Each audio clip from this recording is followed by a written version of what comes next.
ಅವರು ಇದೇ ಥರ ದಾರಿ ತಪ್ಪಿಸ್ತಿರ್ತಾರೆ. ನೀವು ಇವತ್ತು ನಿಮ್ಮ ಮೇಲೆ ಆರೋಪ ಬಂದಿದೆ, ನೀವು ರಾಜ್ಯದ ದೊರೆ, ನೀವು ಈ ಆರೋಪಗಳಿಗೆ ನೀವು ಉತ್ತರವನ್ನು ಕೊಡಬೇಕು. ನೀವಿದ್ದಾಗ ಮಾಡಲಿಲ್ವಾ, ಆಯಿತು ಬಿ ಜೆ ಪಿ ಇದ್ದಾಗ ತಪ್ಪೇ ಮಾಡಿದೆ ಅಂತ ತಿಳ್ಕೊಳ್ಳಿ, ಅದಕ್ಕೋಸ್ಕರ ನಿಮಗೆ 136 ಸೀಟ್ ಕೊಟ್ಬಿಟ್ಟು ನಿಮ್ಮನ್ನು ಅಧಿಕಾರದಲ್ಲಿ ಕೂರಿಸಿದಿರಿ. ಮತ್ತು ನೀವು ಬಿ ಜೆ ಪಿ ತಪ್ಪು ಯಾಕೆ ಹೇಳಕ್ಕೆ ಹೋಗ್ತಿದ್ರಿ? ತಪ್ಪು ಮಾಡಿದ್ದಾರೆ ಅಂತಲೇ ಒಂದು ಕ್ಷಣಕ್ಕೆ ಅನ್ಕೊಂಬಿಡೋಣ, ಅಲ್ಲಿ ಆ ಸಂದರ್ಭದಲ್ಲಿ ಬೇರೆ ಬೇರೆ ರೀತಿ ನಡೆದಿದೆ ಅಂತಲೇ ಅನ್ಕೊಂಬಿಡೋಣ. ಆ ಕಾರಣಕ್ಕೋಸ್ಕರನೇ ಅಲ್ವಾ ನಿಮಗೆ 136 ಸೀಟ್ ಕೊಟ್ಟಿದ್ದು? ಮತ್ತು ನೀವು ಬಂದಾದ್ಮೇಲೆ ಯಾಕೆ ಅದೇ ಕೆಲಸನ ಮಾಡ್ತಾಯಿದ್ದೀರಿ? ನೀವು ಯಾಕೆ ಮತ್ತೆ ಬಿ ಜೆ ಪಿಯವ್ರು ಹಿಂಗೆ ಮಾಡಿದ್ರು ಅಂತ ಹೇಳಲಿಕ್ಕೆ ಹೋಗ್ತಾಯಿದ್ದೀರಿ? ಆ ಸಂದರ್ಭದಲ್ಲಿ ಎಡವಟ್ಟುಗಳಾಗಿದ್ದಾವೆ ಅನ್ನೋ ಕಾರಣಕ್ಕೋಸ್ಕರ ನೀವು ಒಳ್ಳೆ ಆಡಳಿತವನ್ನು ಕೊಡ್ತೀರಿ ಅನ್ನೋ ಕಾರಣಕ್ಕೋಸ್ಕರವಾಗಿ ನಿಮಗೆ ಅಧಿಕಾರ ಕೊಟ್ಟಿದ್ದಾರೆ.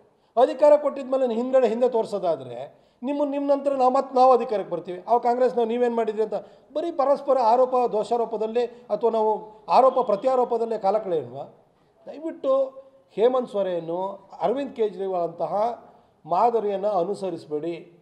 ನಿಮಗೆ ನಾನು ಅವತ್ತೇ ಹೇಳಿದೆ, ಮೌಲ್ಯಯುತ ರಾಜಕಾರಣದ ಒಂದಷ್ಟು ಹಿನ್ನೆಲೆ ನಿಮಗಿದೆ ಸಿದ್ದರಾಮಯ್ಯ ಸಾಹೇಬ್ರೆ. ನೀವು ದಯವಿಟ್ಟು ನೀವೇನು ಮಾಡಿದ್ರಿ, ನೀವು ತಪ್ಪು ಮಾಡಿಲ್ವಾ, ನೀವು ಅದು ತಿಂದಿಲ್ವಾ, ಇದನ್ನು ಹೇಳಕ್ಕೆ ಹೋಗಬೇಡಿ. ನೀವು ಒಳ್ಳೆ ಮಾದರಿಯನ್ನು ಕರ್ನಾಟಕ ಹಾಕ್ಕೊಡಿ. ಲೋಕಾಯುಕ್ತ ನಿಮ್ಮ ಕೈಯಲ್ಲೇ ಇದೆ, ನಿಮ್ಮ ಸರ್ಕಾರದ ಅಧೀನದಲ್ಲೇ ಇದೆ. 3 ತಿಂಗಳಲ್ಲಿ ತನಿಖೆಯನ್ನು ಮುಗಿಸ್ಬಿಡಿ. ತಪ್ಪಿತಸ್ಥರಲ್ಲ ಅಂತಂದರೆ ವಾಪಸ್ ಚೇರಿಗೆ ಬನ್ನಿ. ನಾವೇ ನಿಮಗೆ ಚಪ್ಪಾಳೆ ತೊಟ್ಟು ಇಲ್ಲ ದೋಷಮುಕ್ತರಾಗಿ ಬಂದಿದ್ದಾರೆ ಅಂತ ಹೇಳ್ಬಿಟ್ಟು ಸ್ವಾಗತ ಮಾಡ್ತೀವಿ.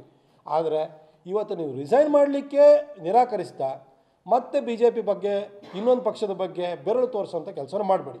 ಆಮೇಲೆ ಅವ್ರ ಮೇಲೆ ಇವಾಗ FIR ಹಾಕ್ತೀನಿ, ಅವ್ರ ಮೇಲೆ ಇಂಥ ಆರೋಪ ಇದೆ ಅಂತಾರಲ್ಲ ಸರ್.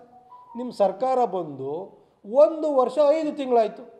ಬಿಟ್ಕಾಯಿನ್ ಅಂತಂದಿದ್ರಿ, PSI ಹಗರಣ ಅಂತ ಹೇಳಿದ್ರಿ, 40% ಅಂದ್ರಿ, PACM ಅಂತಂದ್ರಿ, ತರಾವರಿ ಆರೋಪ ಮಾಡ್ತಿದ್ರಲ್ಲ ಸರ್.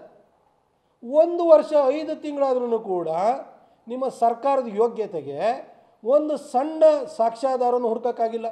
ಇಲ್ಲಿವರೆಗೆ ಏನು ಮಾಡ್ತಿದ್ರಿ ನೀವು? ಏನು ಕೆಲಸ ಮಾಡ್ತಿದ್ರಿ ಹೇಳಿ? 1 ವರ್ಷ 5 ತಿಂಗಳ ಕಾಲ ಈ ಬಿ ಜೆ ಪಿ ಮೇಲೆ ಏನೇನು ಆರೋಪ ಮಾಡಿದ್ರಲ್ಲ ಅದರದ್ದು ತನಿಖೆಗೆ ಆದೇಶ ಮಾಡಿ ಸಾಕ್ಷ್ಯಗಳನ್ನು ಹುಡುಕಿ ಇಷ್ಟೊತ್ತಿಗೆ ಯಾರೋ ತಪ್ಪಿತಸ್ಥರು ಅಂತ ಕಂಡು ಬಂದಿದ್ರೆ ಅವ್ರಿಗೆ ಶಿಕ್ಷೆ ಕೊಡ್ಬೋದಿತ್ತು. ಇವತ್ತು ನಿಮ್ಮ ಮೇಲೆ ಆರೋಪ ಬಂದಿದೆ, ನಿಮ್ಮ ಸರ್ಕಾರ ಅಲುಗಾಡ್ತಿದೆ ಅಂತ ಏನು ಹೆದರಿಸ್ತಾ ಇದ್ದೀರಾ? ನಿಮ್ಮ ಮೇಲೆ ಮಾಡ್ತೀವಿ, ಎನ್ಕ್ವೈರಿ ಮಾಡ್ತೀವಿ ಅಂತ. ನಿಮ್ಮ ಬಿ ಜೆ ಪಿಲಿ ಯಾರು ಒಬ್ಬರಾದ್ರೂ ಕೂಡ ಭ್ರಷ್ಟಾಚಾರ ಮಾಡಿಲ್ದಿದ್ದನ್ನು ತೋರಿಸ್ಬಿಡಿ ನೋಡೋಣ, ನಾನು ಅವ್ರಿಗೆ ಸನ್ಮಾನ ಮಾಡ್ತೀನಿ ಅಂತ ಹೇಳ್ತಿದ್ರಲ್ಲ ಸಿದ್ದರಾಮಯ್ಯ ಸಾಹೇಬ್ರೆ. ಮೈಸೂರಿನಲ್ಲಿ ನಾನು ಕೂಡ 10 ವರ್ಷ MP ಆಗಿ ಕೆಲಸವನ್ನು ಮಾಡಿದ್ದೀನಿ. ಮೂಡಾದಲ್ಲಿ ನಾನು ನನ್ನೊಬ್ಬನು ಬಿಟ್ಟು ಬೇರೆ ಯಾರು ಬೇಕಾದ್ರೂ ಇನ್ವಾಲ್ವ್ ಆಗಿರ್ಬೋದು, ಆದರೆ ನಾನು ಇನ್ವಾಲ್ವ್ ಆಗಿಲ್ಲ ಅಂತ ಹೇಳುವಂತಹ ನಾನು ಒಂದು ಆತ್ಮಸ್ಥೈರ್ಯವನ್ನು ತೋರಿಸಿದ್ದೀನಿ. ಯಾಕೆ ಎಲ್ಲರನ್ನೂ ಕೂಡ ಒಂದೇ ರೀತಿಯಲ್ಲಿ ಹೇಳ್ತೀರಿ? ನಿಮಗೆ ಗೊತ್ತಿರ್ಬೋದು ಯಾರ್ಯಾರ ಬಗ್ಗೆ ನಿಮಗೇನಾದ್ರೂ ಕೂಡ ಸಾಕ್ಷ್ಯಗಳಿತ್ತು, ಯಾರ ಭ್ರಷ್ಟಿದ್ರು ಅವ್ರ ಮೇಲೆ ಕ್ರಮ ಕೈಗೊಳ್ಳಿ ಸರ್.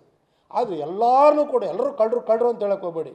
ಒಳ್ಳೆಯವರು ಇದ್ದೀವಿ, ಒಳ್ಳೆ ಕೆಲಸವನ್ನು ಮಾಡಿದ್ದೀವಿ.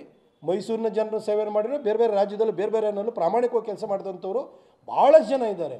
ದಯವಿಟ್ಟು ಎಲ್ಲರ ಬಗ್ಗೆಯೂ ಕೂಡ ಸಗಟಾಗಿ ನೀವೆಲ್ಲರೂ ಬಿ ಜೆ ಪಿಲಿರೋರೆಲ್ಲ ಅಪ್ರಾಮಾಣಿಕರು ಅಂತೇಳಿ ಹೇಳಿ ನಿಮ್ಮ ಅಪ್ರಾಮಾಣಿಕತೆಯನ್ನು ನೀವು ಎಸಗಿರುವಂಥ ಅಕ್ರಮವನ್ನು ಮುಚ್ಕೊಳ್ಳಿಕ್ಕೆ ದಯವಿಟ್ಟು ಈ ಥರ ಹೇಳಕ್ಕೆ ಹೋಗಬೇಡಿ.